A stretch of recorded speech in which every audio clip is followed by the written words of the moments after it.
Hi, welcome to these long-form videos.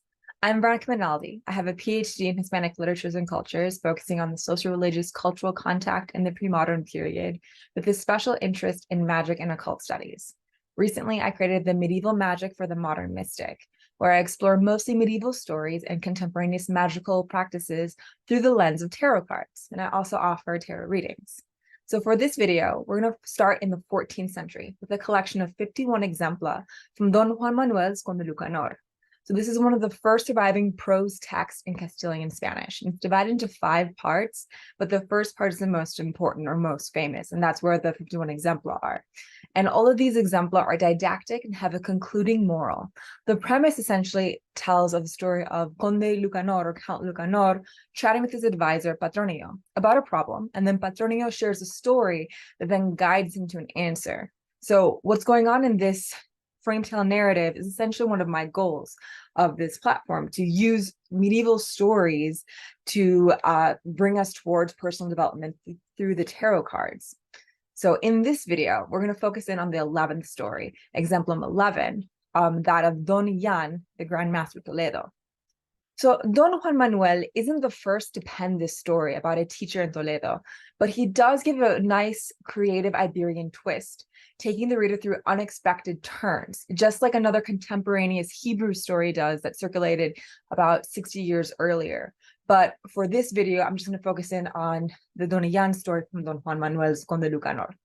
So what happens is that we have a dean, unnamed dean, from Santiago de Compostela, which is a very Christian city, and he comes to Toledo, a city rich with magical history, in order to learn the occult sciences from one of the best necromancers or magic practitioners around, Don Yllan. So he arrives at the door of Don Yllan, who greets him. He offers him food. They have a chat before he even accepts to tutor him. And he does so under the condition that he will owe him a favor. So this brings up the type of Six of Pentacles idea of helping each other, there being some kind of balance. Even if you give a little bit more than the other, there's still some kind of equilibrium. But the dean quickly forgets about his promise as he keeps rising in social status.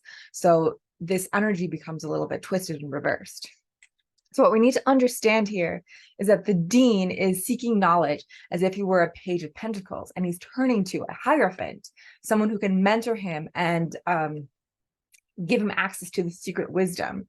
So he's seeking out a proper mentor. The mentor is here to help and teach him. So what they do is that they descend into Don Yllan's underground library, and that's where the studies begin. And as they're going towards this space, Don Yllan tells his maid to start preparing the partridges for dinner, but to not roast them until he tells her to. And it's this moment that's really key, because unbeknownst to the dean and the reader, this is the start of a time-bending enchantment that allows events to play out in a hypothetical scenario where he can be tested. So essentially what Don Yllan is doing is testing the dean to see if he's a worthy student, if this page deserves to gain access to the knowledge that he, the hierophant, is protecting. So time passes, and as weeks go by, the dean receives multiple opportunities to rise in the hierarchy of the Catholic Church. So each time, Don Yllan asks him if his now vacant position can go to his son. And this never occurs because the dean keeps saying, okay, yes, next time, right now I need to give it to my cousin, or I need to give it to this person, or I have other plans. Next time, I promise. Ultimately, the dean is now Pope. So he's a hierophant, but very morally twisted. So reverse energy. He's also very power drunk. He even threatens to incarcerate Don Yllan on the charges of heresy and necromancy if he doesn't stop pestering him about giving a position to his son. So at this, Don Yllan isn't enough, and he's like, I'm going to make a judgment call, and he tells the dean, who is now Pope, that he wishes to return to Toledo, because at this point they're in Rome, and that he would like some food. And he's denied that.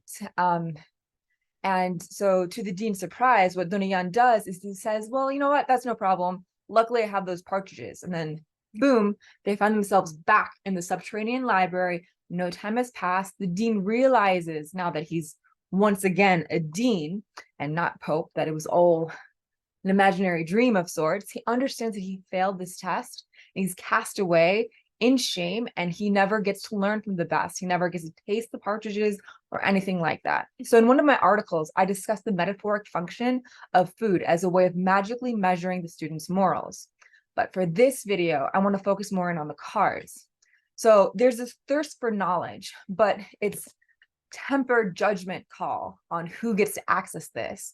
And it's all reaching the concluding moral of the story, which, and I quote, it is the if the one you help is thankless now, he'll later keep no solemn vow.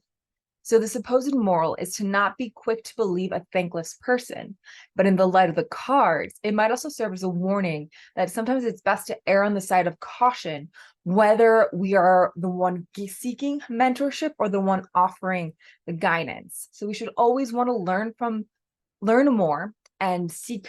So we want to be learning more, seek out trusted mentors, but we must do so with respect and be true to our promises without falling prey to the danger of power and the corruption that can come in with that.